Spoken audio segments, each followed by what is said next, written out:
It's hot as balls today in here, guys, so if I suddenly keel over in a minute, it's because I'm filming in essentially a greenhouse right now.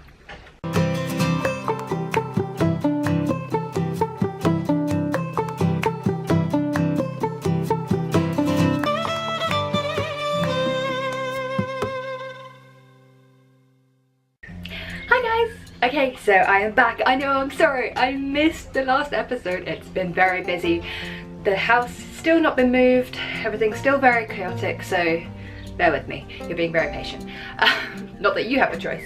Okay, well, the last time I did this for Finland, and you guys really liked it because, you know, I really broke down like exactly what everything cost me, and so I thought I'd do it for my trip to Paris as well and tell you guys exactly how much I spent on the trip, on the journey, the accommodation, the food, the attractions, all that sort of thing, and then wrap it all up into a nice tidy neat sum of here's what I spent, here's what I potentially saved, and let you know how I did some of that so that hopefully you guys can recreate it and have your own cheap adventures as well.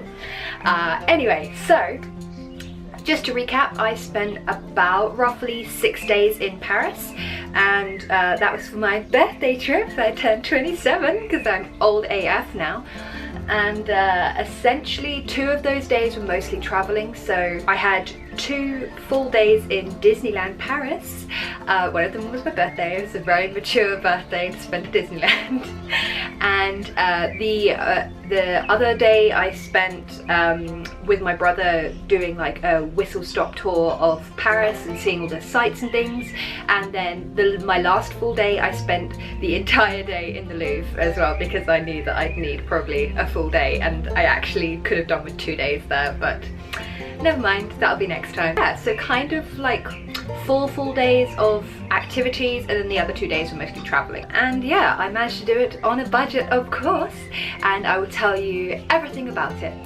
First off, actually getting there in the first place. As some of you know if you've watched for a while, I live on the Isle of Wight in England, which, you can tell by my accent, which means that I first need to take a ferry to get off my island, then a train to get to the nearest airport, then the plane to whatever country I'm going to, and then sometimes I'll need to also take a train to get to the actual location, or sometimes people can pick me up, depends what I'm doing of. My ferry to get off the island, first and foremost, like it's a there and back again inclusive price, so it cost me about £28.20 to get there and back again, and I bought it at the same time as I got my train ticket to get to the airport as well. I actually chose to go from Southampton Airport, which is my closest airport, and it was going to be considerably cheaper to do it this way, because if I had to go up to London, I'm looking at an extra £40 to get to London. So I took Southampton Airport to get to Charles de Gaulle in Paris,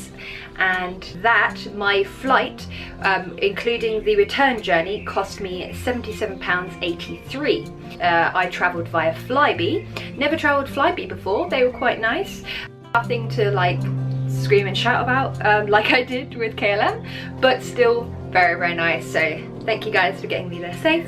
Once I got to Charles de Gaulle, I needed to get a train, and I was going to Marne-le-Vallée-Chess, which is roughly where my brother lives, who is the person that I was going to meet there. He actually lives out in France, and I'll tell you more about that in a bit.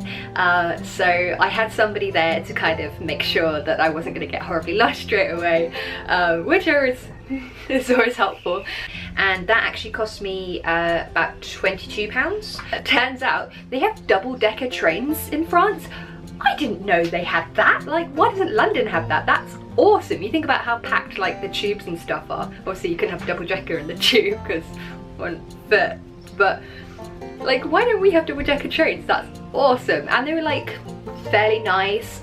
One of the cool things about their trains there as well is it's probably not all over Paris, it's probably just more in like the Disneyland area, because they know they have a lot of tourists, but they have all of the announcements in both French, English, German and Spanish, and I even heard some Chinese at one point as well, and I was like, that's so good. That's like really inclusive and understanding that you're gonna have a lot of tourists in this particular area, so why not accommodate that and make sure that everybody knows what's going on, like safety announcements, like we are here announcements, all of that was in multiple languages, and I was like, That's dope. Thank you very much. That made me a lot easier because my French sucks ass.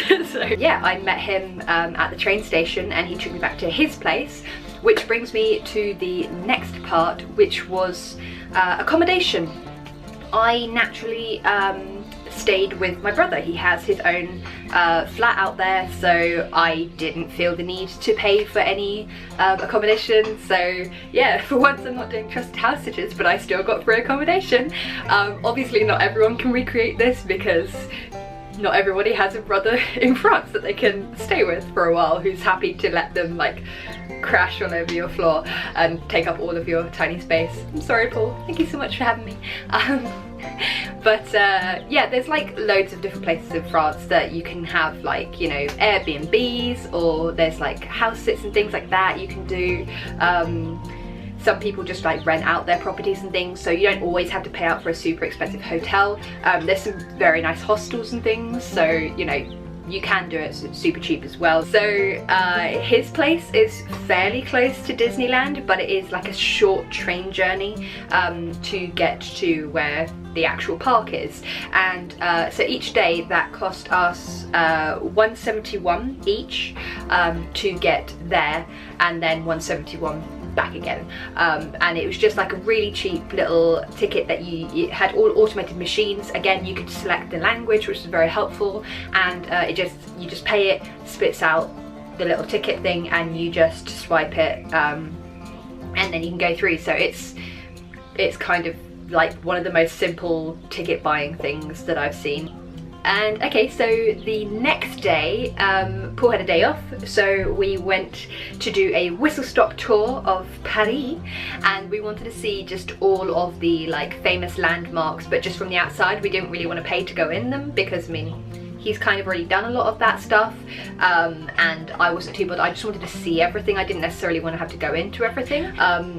Because that'll be for another time. I know I'm going back to visit him soon, so I was like, that's fine. We were ridiculously lucky with the weather on the first 2 days. The first 2 days in Disney was sunny, it was relatively warm, it was super nice. Like, bear in mind we went in the spring, and then the next 2 days were snowstorm, like completely white sheet, you couldn't see your hand in front of your face, snow. It was insane. It started out alright, so I stupidly didn't bring like gloves or anything like that. Got very wet and cold, but it was so beautiful. I never thought I'd get to see Paris in the snow like in front of me. It was really great, although that did mean that our whistle stop tour got like steadily a lot quicker because we were just like, we're wet, we're cold, our shoes are letting water, we need to go now. So so we saw things like the Eiffel Tower, the Arc de Triomphe, Notre Dame Cathedral, and we saw another great big church as well. And we actually went inside that one because, again, it was free to go in, and we went in and it was like, it was kind of snowing a little bit but not too bad when we went in, and then we had a look at all of that. It was beautiful, it was very peaceful, and then when we came out it was blizzarding so bad. It was just everywhere. It's gorgeous. We saw this like wicked old school merry-go-round carousel in the snow. That was beautiful. Took a lot of Instagrams then. But yes, all of that was free, so that was really cool. The way that we got to see that was, Paul has some Navigo train cards, which essentially is kind of like an Oyster card that you can top up and you get a discounted price to certain zones. Kind of like a lot of European cities have like a train card that you can do this with, and this one's called Navigo.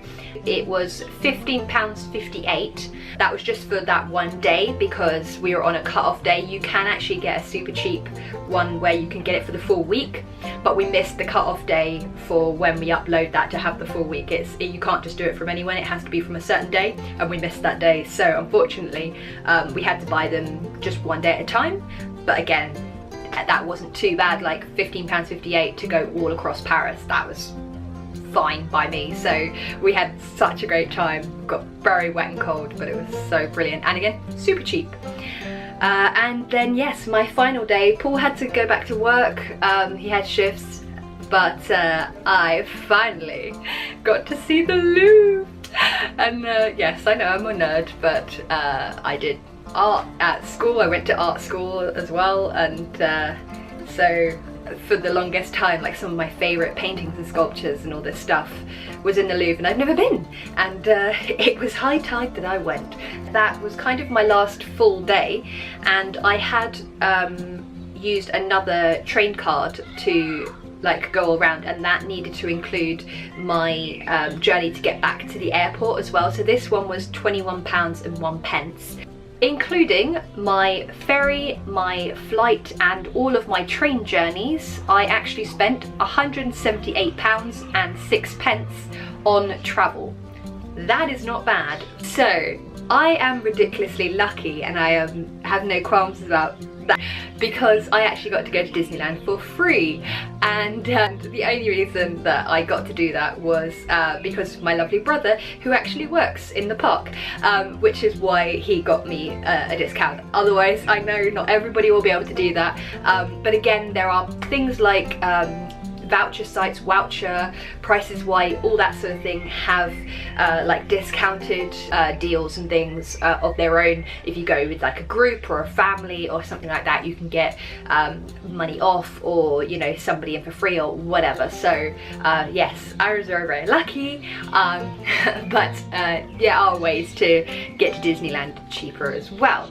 So if you are under 26 and you can prove it, if you bring a student ID or photo ID that says your age on it, then you can actually get into the Louvre for free. Unfortunately, I missed the cut-off age. I am too old now to get in for free. and like 2 days before that I turned 27, so I missed the cut-off day, and I knew this going in, but again, it was like somewhere that I've always wanted to go, and I knew that I was going to have an entire day there, so I was like, it'll be worth it. It was 15 euros, which works out about £13.13 to get into the Louvre, and again, I say it's 100% worth it. Like, if you can get it for free, do it every weekend, but if you can't and you have to pay for it, it's totally worth it. It's amazing.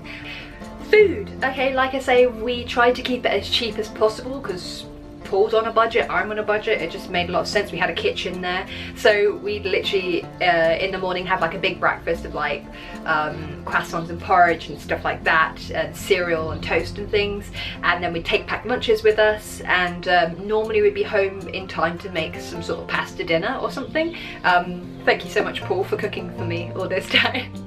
Yeah, but we did eat out. So the first day that we were at Disney, we decided to have like a lunch out together. He was on his work break, so he got a discount again on the food. So I had like a big, what did I have? I had like a big veggie burger thing with like chips, and there was this thing called a brookie, which is a cross between a brownie and a cookie.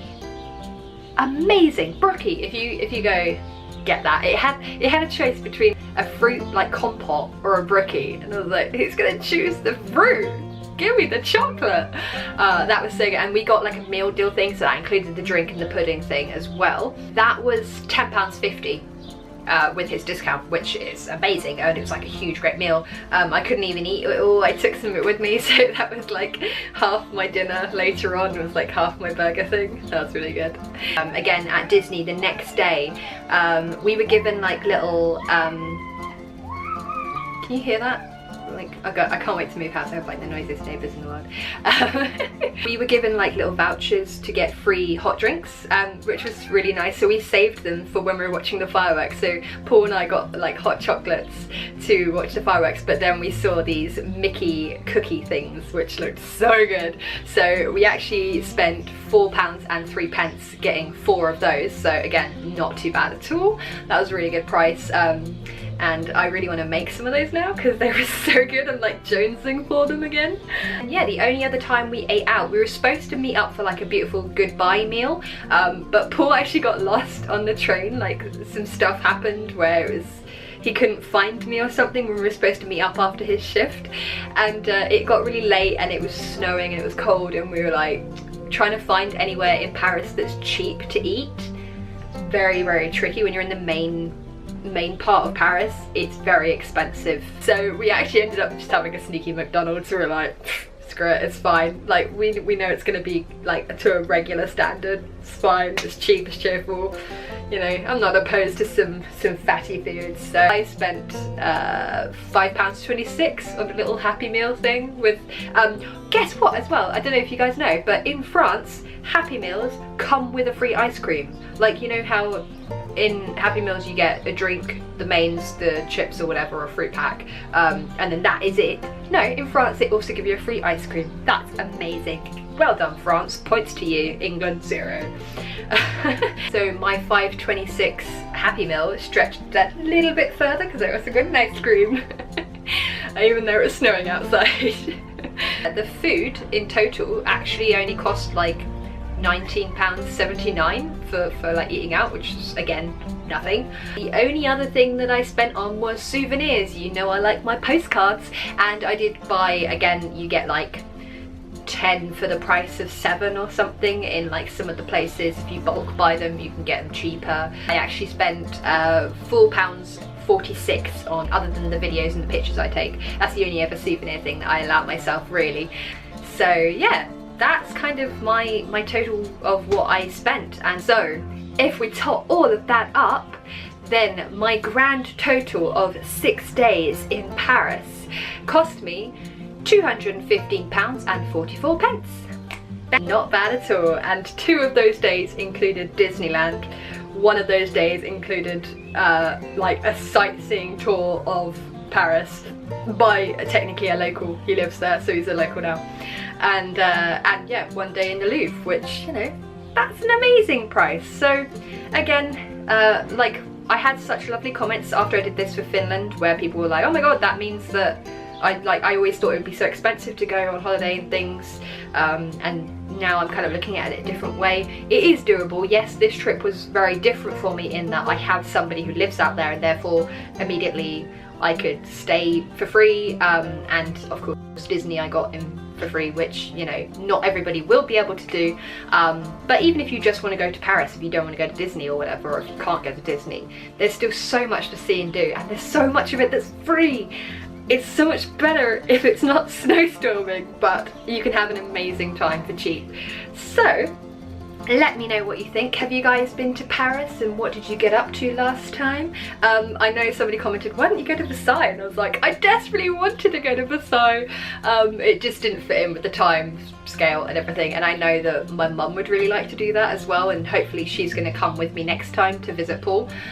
So hopefully we'll do Versailles together, and again I'll try and be a cheap bastard and do that for as cheap as possible as well. Maybe I get some vouchers or something.